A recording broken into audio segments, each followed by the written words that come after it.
Saya sebelum ini saya mau ngajak Nathan, Tristan, Brian boleh bertiga di sini dong. Contoh dulu bertiga. Boleh bro, yang anak muda 3 orang ini. Satu lagi Bang Tora lah. Biar berempat. Lah sini nih. Ya, berempat. Sejajar. Sebelum kita mulai, biar mereka seger. Iya. Sejajar biar kelihatan Bapak Ibu gembalanya. Lihat ya, sini. Saya sedikit main satu games 20 detik saja mungkin. Boleh tangannya ke depan seperti saya begini? Ya. Boleh balik? Begini. Balik. Angkat tangannya. Turun lagi. Ya, silakan duduk.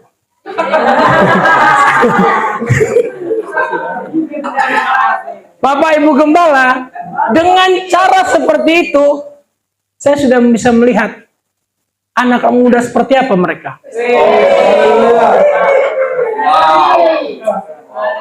Ternyata Bapak Ibu Gembala, mereka orangnya baik-baik hati. Nurut, patuh. Pemuda masa lalunya Nggak ada. Patuh. Mau coba Bapak masa lalu. Pemuda masa lalu. Karena apa? Karena saya suruh naikin ke atas tangannya, putar balik. Saya suruh padahal mau. Saya cuma nyuruh, nggak ada hadiahnya, nggak ada. Itu membuktikan kalau mereka itu nurut. Nggak ada maksud apa-apa, nggak ada. Nggak ada hadiahnya juga, mau aja saya kerjain. Aduh, saya waktu minggu lalu pas dibilang, saya duduk di belakang sembari ngelihat monitor sound kan, biasa kan mau lihat kalau ada ini suka temen Om Andi bilang, liatin sound, oh siap. Pas dibilang kemarin minggu lalu, nanti yang ini Om Andrea tiba-tiba kaki saya lemes. Ya terus juga sepanjang hari saya kepikiran tiap hari. Ya terus minggu kemarin Sabtu Bu Gembala WA saya di jalan tuh pas mau ke pelayanan kan. Ingetin, Bu Gembala WA nih saya di jalan nih. Mampir dulu. Kalau Bu Gembala WA kan jarang ya. Artinya ada sesuatu nih. Coba apa nih? Oh iya, sudah ketakutan gak ada apa nih. Berhenti dulu, ada apa nih? Oh iya siap Bu Gem. Sepanjang hari ya, kenapa saya sudah pelayanan itu pernah dari awal penerima tamu, terus pemain musik, singer, sampai WL. Semua sudah saya diberikan kesempatan untuk itu. Sampai akhirnya diberi kesempatan lagi untuk sharing firman Tuhan ke anak-anak muda. Yang sekarang yang dilihatnya banyak juga orang tua. Separuh-separuh. Makin gemeter lah kaki saya ini. Saya dari semua pelayanan yang saya maju sebagai pelayan altar gitu, memberitakan firman Tuhan itu menurut saya berat ya. Beratnya begini, kita kan menyampaikan firman, lalu apa yang kita sampaikan semestinya kita harus pertanggungjawabkan. Kan begitu. Nah, itu yang berat.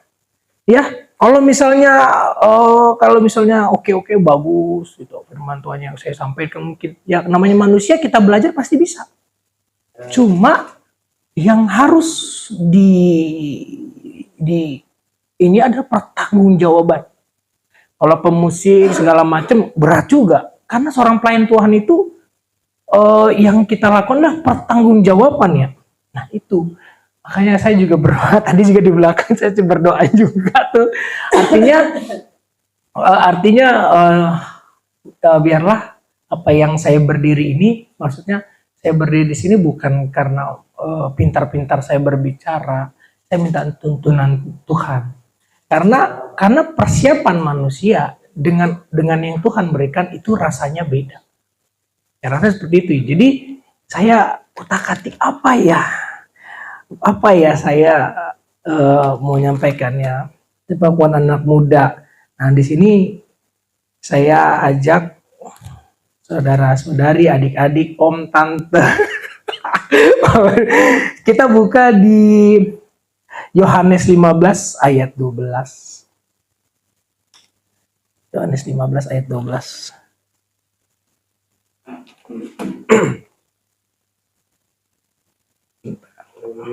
Haleluya ya. Haleluya sudah dapat. Kok saya belum?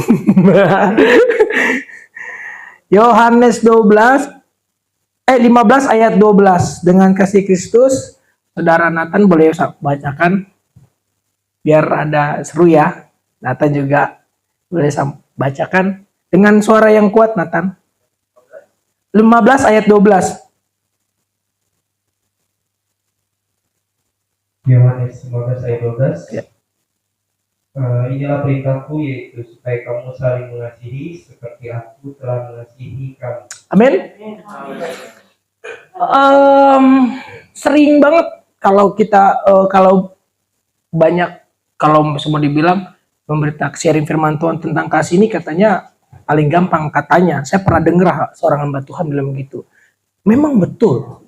Kalau memberitakan men-sharing firman Tuhan tentang kasih itu gambarannya cukup banyak. Ya banyak. Yang sulit adalah aplikasikannya. Melakukannya itu yang sulit. Nah itu yang sulit itu. Nah kasih itu menurut saya belajar ya. Saya bukan saya cari tahu ini kasih ini bagaimana.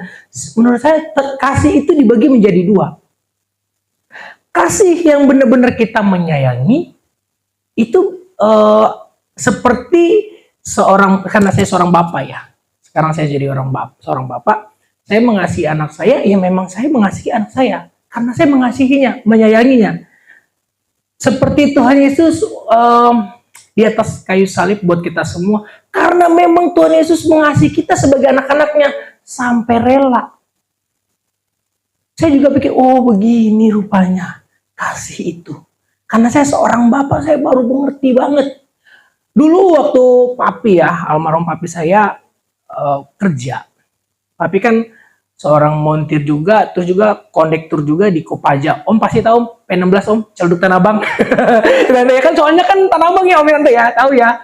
Papi kan itu, Papi selalu bilang sama kita, Papi pulang, Papi nggak makan siang.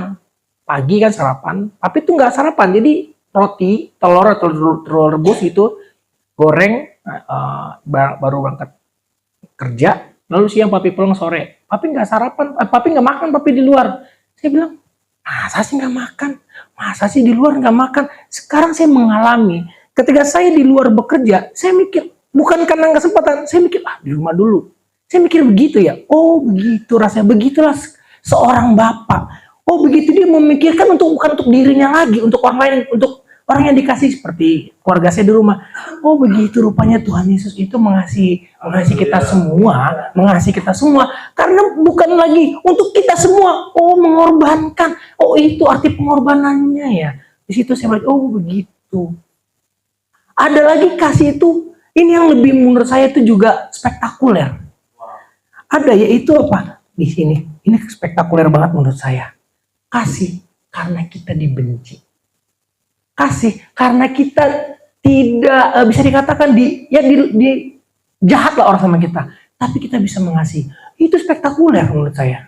Mengasihi orang yang mengasihi kita, keren, biasa dong ya kan dia mengasihi saya kasih dong, saya mengasihi dia karena dia mengasihi saya. Tapi yang spektakuler ketika kita bisa mengasihi orang yang benci sama kita. Wah itu spektakuler banget menurut saya, tuh keren banget. Wah saya bilang bisa nggak? Makanya saya bilang kalau saya bilang ke istri saya kalau mau orang, apalagi saya sekarang tinggal di Pastori ya. Kenapa saya bilang saya harus praktikin saya dulu, baru saya bisa nyampein. Kan Pastori teman-teman di luar sana, harus sekarang saya kayak kemarin juga di jalan orang marah-marah sama saya. Kemarin juga habis jemput Melodi.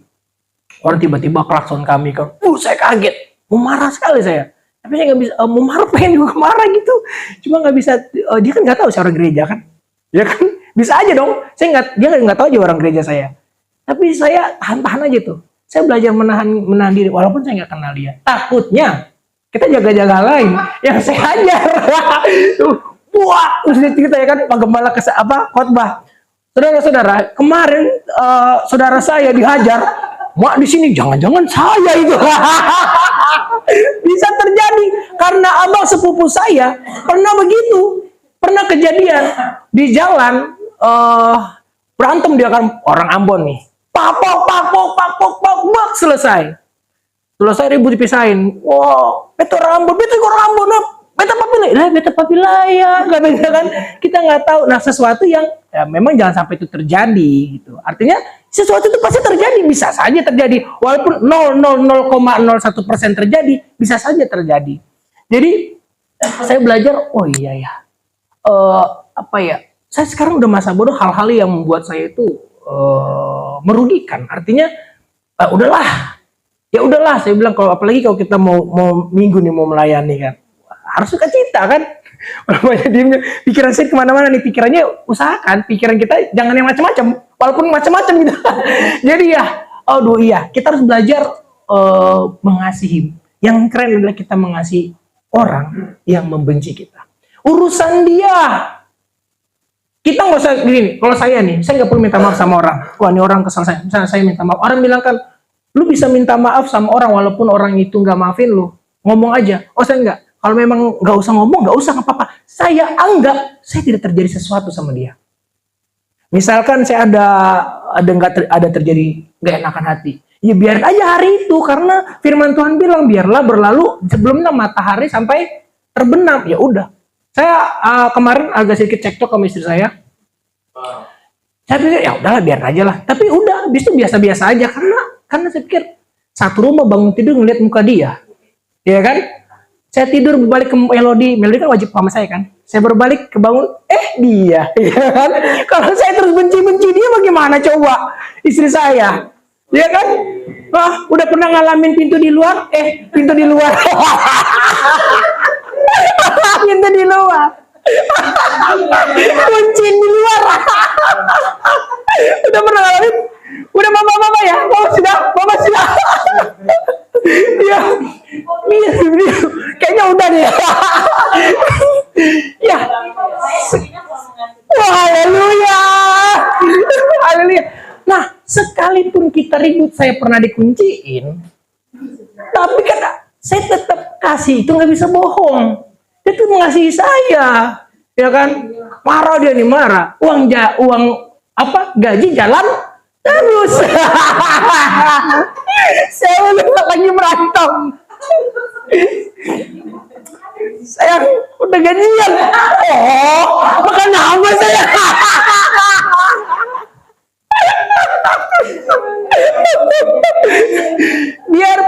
Biarpun kita ribut, biar aja nggak apa-apa. Janganlah ribut sampai berdosa. Biar tetap ada kasih. Ribut aja biasa, ribut aja. Iya. Yang penting kasih itu ada. Sebagaimanapun pasangan lagi harus tetap mengasihi. Marah-marah aja, tetap mengasihi. Kayak waktu Om Willy bilang kan, waktu lagi khotbah waktu itu kan kayak Popaya gitu kan, berantem, pang, mama marah-marah ya kan. Om Willy keluar dulu. Ya Om Willy ya, jaga-jaga dulu nih. Udah aman baru pulang. Ya gitu ya. Kita bener Om Willy, bagus juga Om Willy, saya coba. Gitu. Tunggu tenang dulu. Kalau bilang kalau turun cool down ya Om. Cool down ya. Cool down ya gitu ya. Jadi kita harus mengasihi orang yang mengasihi kita, juga orang yang membenci kita. Ya udah, nggak usah minta maaf kalau nggak bisa. Nggak usah nunggu dia minta maaf sama kita baru kita maafkan. Nggak usah. Anggap saja tidak pernah terjadi. Biar aman hati ini, biar damai hati ini. Amin. Amin. Harus begitu. Kok saya bisa ngomong kayak gitu? Enak banget. Saya udah ngalamin masalahnya. Saya mengalami dulu, baru saya berani ngomong gitu. Kalau saya nggak ngalamin, saya nggak mungkin berani. Lah bagaimana saya mau ngomong? Saya nggak berani. Saya bilang api itu panas. Udah pernah nyoba belum? Pernah kena api panas nggak pernah. Saya nggak bisa mau tahu api panas dari orang ngomong. Kan artinya saya pernah kerasa dulu tuh api gimana bakarnya kan. Jadi saya harus bilang, apinya panas begini nih. Ini begini nih, saya udah ngerasain. Haleluya. Keren juga saya.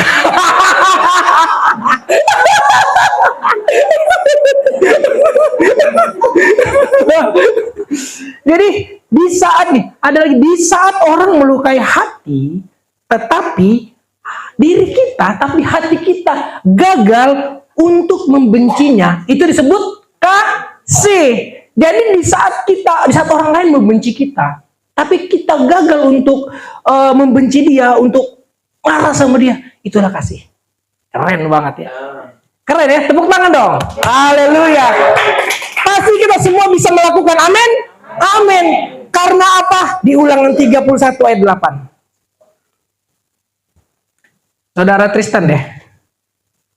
Di Ulangan 31 ayat 8.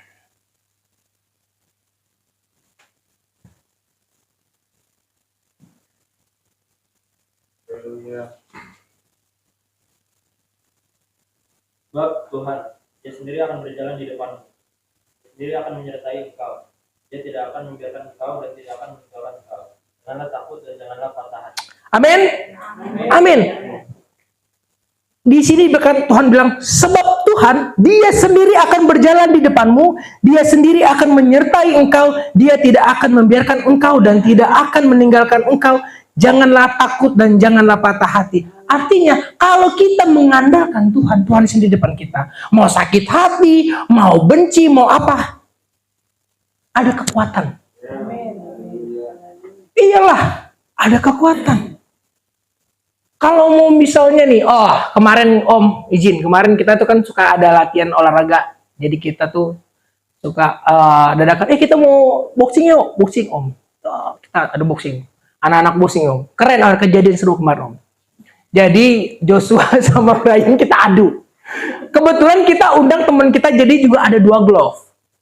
Pak Joshua emosian, wah dihantam lah si Brian, kena rahangnya. Dia begini dia. wah Brian pusing. Kita semua lihat, Brian pusing. Jadi dia si Joshua mukul dia kekencangan. Saya bilang 30%, dia hantam 30% kali 2 maksudnya 60%. Waduh, kekencangan.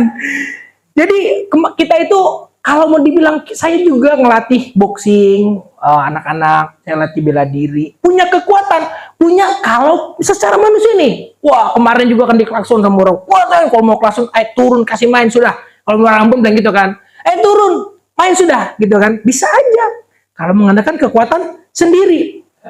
Nah, di sini kekuatannya beda. Ini mengenai yang lebih keren adalah kita bisa menjaga hati kita, jangan sampai. Kalau mau dibilang kuat-kuatan, waduh, saya juga pikir-pikir begini ya. Waduh, kalau terus-terus, kalau bisa terjadi sesuatu yang seperti saya bilang tadi, wah ini kita ajar tahu-tahu aja berantem lagi, seumuran saya, babu. Kayaknya orang kita juga nih, tahu-tahu ponakan Pak Gembala. Ya bisa terjadi kan yang saya bilang tadi. Jangan sampai. Kalau mau kekuatan sendiri bisa, tapi secara manusia dengan kekuatan sendiri kita akan selalu gagal. Yang kita lawan adalah kedagingan. Kalau misalnya Tuhan bilang di Ulangan 31 ayat 8, sebab Tuhan Dia sendiri akan berjalan di depanmu dan Dia sendiri akan menyertai engkau, Dia tidak akan membiarkan engkau dan tidak akan meninggalkan engkau. Janganlah takut dan janganlah patah hati. Ini buat orang yang mungkin dia kekecewaan, mungkin dia berat, mungkin dia ada kata-kata patah hati gitu ya. Tapi kalau kita sertakan Tuhan dalam hidup kita biarkan Tuhan di hati kita, maka Tuhan itu di depan kita. Coba kita baca lagi di Mazmur 34 ayat 19. Ini dia, ayat terakhir ya, gak usah banyak-banyak ayatnya, 3 aja. Tuhan itu dekat kepada orang-orang yang patah hati dan Ia menyelamatkan orang-orang yang remuk jiwanya. Nah, berarti orang yang patah hati saat ini, mungkin orang yang pacaran, patah hati, mungkin kayak kemarin kami melayani, ternyata dia umur 40 berapa Pak Kevin? Om Willy? 42. Dia ternyata punya kepahitan pada seorang wanita.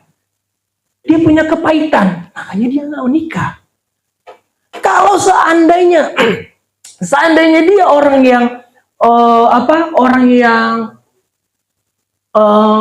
anak Tuhan, dia ibadah, dia mau dengarkan, dia mau dengar-dengaran, dan dia buka hati dia untuk Tuhan ada, dia pasti nggak akan seperti itu. Sempat saya juga berbicara sempat saya saksikan waktu di hari Jumat, seorang pelayan ini juga pelayan Tuhan. Saya juga banyak ngobrol tentang banyak orang, banyak juga, tapi kaget juga. Ketika orang itu bilang, waduh, saya hambar sekali. Waduh, gimana ya? Kalau dia bilang hambar, terus ada orang kepahitan, lah dia tidak mau mengedepankan Tuhan dong. Sekalipun seorang pelayan Tuhan, nggak mendepankan Tuhan dong. Berarti dia kalau misalnya melakukan itu untuk apa? Untuk siapa? Kalau dia bilang punya masalah, kita semua punya masalah. Ya kan? Kemarin waktu akhir-akhir tahun lalu, saya harus ngalamin ini, kita semua juga ngalamin mungkin masing-masing. Kalau bilang nggak kuat juga. Ya tapi nggak bisa bilang saya nggak kuat. Ya kalau misalnya saya bilang secara manusia, saya nggak kuat. Tapi kalau saya bilang sama Tuhan ada, jalanin aja.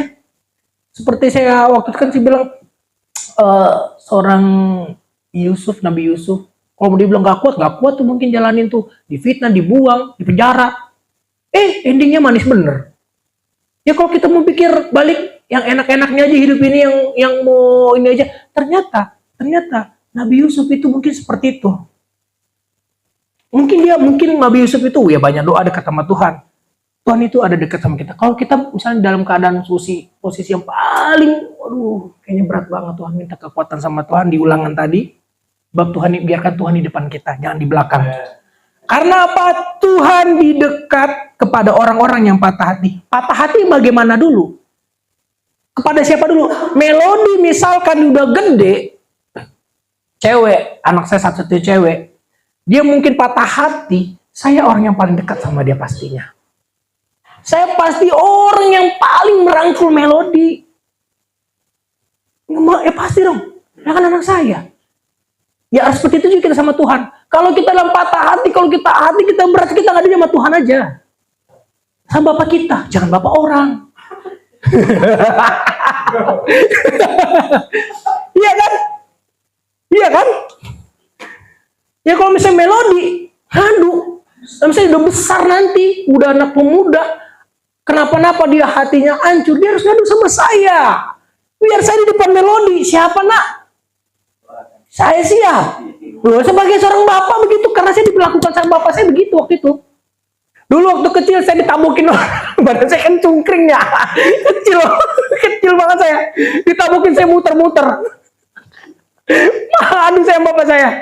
Ada diajar gini-gini, orang itu namanya si Bedol. Namanya si Bedol. Waduh nyambut ampun dah. Wah, badannya gede dari saya, gede banget. Saya umur 9 tahun, dia umur 12 tahun. Kan gede banget ya. Saya nggak bisa bapak saya lah. Bapak saya paling depan. Nah begitu kalau kita ada masalah, Tuhan ada sama kita. Ya kita minta Tuhan. Tolong Tuhan. Teriaknya nggak usah kenceng banget lah. Tidak. Nanti orang bingung. Teriak ke dalam, Tuhan, tolong Tuhan, kau tahu hatiku. Aku tidak tahu hatimu, Tuhan, tapi Tuhan tahu hatiku udah paling dalam. Iya kan? Oh Tuhan, apa nak? Papi di sini nak. Nah, masalahmu selesai. Jalan dulu. Jalan. Tapi semua apa yang saya alamin ini, puji Tuhan, terlewati. Kadang masalah itu bukan selesai, bisa lewat. Wah, kok bisa lewatin ya? Oh, itu karena siapa? Karena Tuhan. Saya sering banget ya dengar orang juga ada masalah pindah agama, ada masalah bunuh diri, kan terjadi kan? Karena apa? Dia tidak mengandalkan Tuhan, dia tidak taruh Tuhan di depannya, dia menganggap dia lebih besar dari Tuhan kan? Ya kan? Wah, badan gue gede nih, ya kan? Gue pemain boxing nih, waduh, saya juga pemain boxing juga nggak mau berantem saya. 20 tahun saya main karate nggak mau berantem saya. Kagak begitu doyan saya. Saya cuma senang nyari duitnya. Saya nyuruh orang doang siksa. Kayak kemarin anak pada boxing. Siap-siap kalian besok saya siksa ya. Siap om, gas. Baru tadi pada om pegel. Enak kan? Jadi apapun dia dalam hidup kita belajar mengasihi. Karena Tuhan sudah mengasihi kita sebelum kita mengasihi Tuhan. Tuhan tahu kok. Amin. Kita mengasihi kita sesama. Wah, yang lebih keren lagi kalau kita bisa mengasihi orang yang tidak mengasihi kita. Kalau orang yang nggak kenal, kita kan nggak peduli, ya kan? Kalau orang yang nggak kenal. Lah kalau kita kenal, dia nggak mau ngasih itu, ya biar aja. Anggaplah itu tidak pernah terjadi. Biar apa? Biar hati damai sejahtera. Biar kita melayani Tuhan. Tuhan lihat, wih, ini dia anak gue. Ini yang gue sayang nih. Makanya Tuhan ada di depan kita. Ya kalau kita nggak mengedepankan Tuhan, kalau kita mengedepankan Tuhan, kita tahu tuh. Kita tahu apa yang kita lakukan. Dan Tuhan juga tahu apa yang Tuhan lakukan buat kita. Amin. Saya rasa segitu saja. Mungkin Bapak Gembala atau Ibu Gembala